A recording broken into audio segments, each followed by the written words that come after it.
ले भिखारी खाना खा लियो। धन्यवाद दीदी। ये तो जानी पहचानी सी आवाज लग गई है।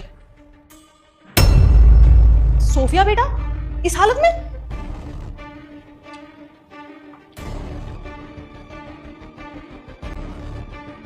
बेटा बहुत तेज भूख लगी थी।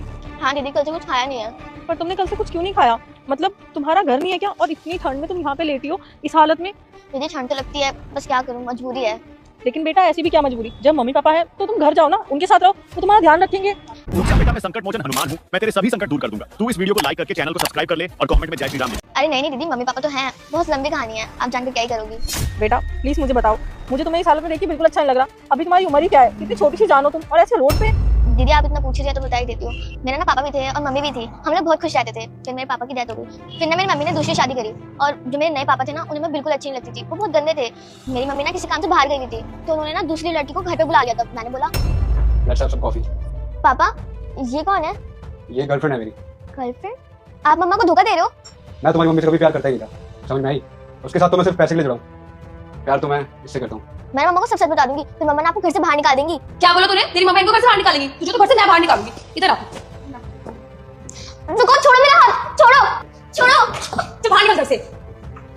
तो बस उन्होंने मुझे घर से बाहर निकाल दिया, इसलिए मैं यहाँ रहती हूँ। कोई आके खाना दे जाता है तो मैं खा लेती हूँ, नहीं तो पूरे दिन भूखा ही रहना पड़ता है। तो बेटा आपने अपनी मम्मी को सब कुछ बताने का ट्राई नहीं करा? कॉल करने का या फिर कुछ भी ऐसा? नहीं दीदी, मैंने बताने की तो बहुत कोशिश करी थी, लेकिन जब तक बहुत देर हो चुकी थी, उन्होंने मुझे घर से निकाल दिया था। मैं चाहती हूँ कि मुझे मेरी मम्मी दोबारा मिल जाए, फिर मैं उनके साथ ही रहूंगी। और दीदी अब तो मैं कुछ कर भी नहीं सकती, और ना ही मेरे पास फोन है, ना ही मुझे मम्मी का नंबर पता। मम्मी किसी काम से बाहर गई है ना, इस वजह से। अच्छा तो आप चाहते हो आपकी मम्मी वापस आ जाए? अगर आपकी मम्मी वापस आ जाएगी सब कुछ ठीक हो जाएगा ना? हाँ दीदी, सब कुछ ठीक हो जाएगा, और मुझे ना बहुत खुशी भी होगी कि मेरी मम्मी वापस आ गई। फिर मैं उन्हें सब सच बता दूंगी। बेटा कुछ भी सच बताने की जरूरत नहीं है, आपकी मम्मा ने सब कुछ सुन लिया। और अब तुम्हें ऐसे रोड पे सोने की जरूरत नहीं है। मुझे तो यकीन ही नहीं होता कि चिराग ने तुम्हारे साथ ऐसा किया। लेकिन बेटा तुमने मुझे पहले क्यों नहीं बताया? तुम्हारे साथ इतना सब कुछ हो गया। मम्मी जब आपने शादी की थी तो मैंने आपसे बोला था कि अच्छे अंकल नहीं है, लेकिन आपने मेरी नहीं सुनी, और देखो आज क्या हो गया।